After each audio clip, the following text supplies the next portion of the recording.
we're in New York City, 2012. It's there that we meet a 20-year-old man named Jacob Nolan. Now, Jake did not have an easy time up until this point in his life, though you might not have predicted that from his early years, because seemingly Jake grew up in a stable household, the third of 3 children to Debbie and Jim Nolan, who was a wealthy real estate investor.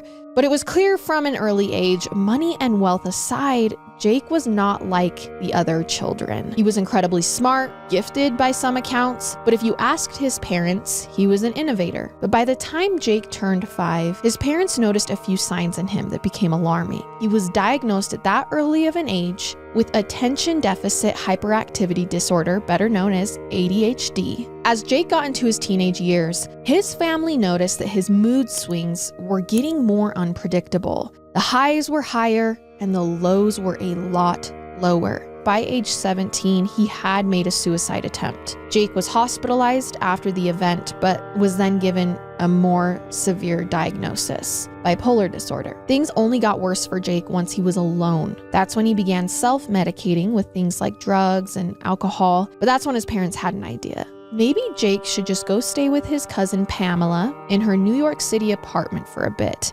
After all, if anyone could help Jake full-time, it was her, because she was a psychiatrist.